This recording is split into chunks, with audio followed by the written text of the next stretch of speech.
నమస్తే, welcome to మా news Telugu. బంగారం కొనుగోలు చేయాలనుకునే వారికి గుడ్ న్యూస్. బంగారం ధరలు మరోసారి భారీగా పతనమయ్యాయి. వరుసగా కుప్పకూలుతూ వస్తున్న గోల్డ్ రేట్లు మంగళవారం మరోసారి పడిపోయాయి. ఇక బంగారంతో పాటు వెండి ధరలు కూడా భారీగా తగ్గుతూ వస్తున్నాయి. గోల్డ్, సిల్వర్ రేట్లు వేలల్లో తగ్గుతూ వస్తుండగా మంగళవారం గంటల వ్యవధిలోనే మరోసారి గోల్డ్ ధరలు భారీగా తగ్గాయి. బంగారం ధరలు మంగళవారం 1500 మేర తగ్గగా సిల్వర్ ధర 20,000 తగ్గింది. ఈ తగ్గింపు తర్వాత ప్రస్తుతం హైదరాబాద్లో తులం బంగారం ధర 1,51,750గా ఉంది. సోమవారం ఈ ధర 1,53,170 వద్ద స్థిరపడింది. నిన్నటితో పోలిస్తే నేడు 1,420 తగ్గుముఖం పట్టింది.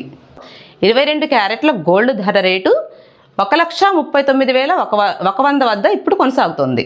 హైదరాబాద్లో 22 క్యారెట్ల బంగారంపై నిన్నటితో పోలిస్తే నేడు 1,300 తగ్గింది.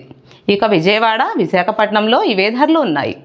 అయితే రాష్ట్రాలు విధించే ట్యాక్స్లను బట్టి వేర్వేరు రాష్ట్రాల్లో బంగారం ధరలు మార్పులు ఉంటాయి. దీంతో చెన్నై, బెంగళూరు, ఢిల్లీలో గోల్డ్ రేట్ల స్వల్ప తేడాలున్నాయి. ఇక చెన్నైలో 10 గ్రాముల 24 క్యారెట్ల బంగారం ధర 1,53,060గా ఉండగా 22 క్యారెట్ల ధర 1,40,300 వద్ద కొనసాగుతుంది.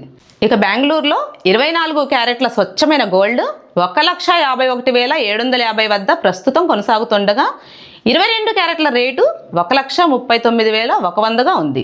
అటు ఢిల్లీలో కూడా బంగారం ధర 1,420 తగ్గింది.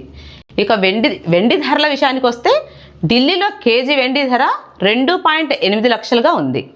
నిన్న ఈ ధర 3 లక్షలుగా ఉంది. నిన్నటితో పోలిస్తే మంగళవారం కేజీ వెండిపై 20,000 తగ్గింది. ఇక హైదరాబాద్, విజయవాడ, విశాఖపట్నం, బెంగళూరులో కూడా కేజీ వెండి ధర 2,80,000గా కొనసాగుతోంది.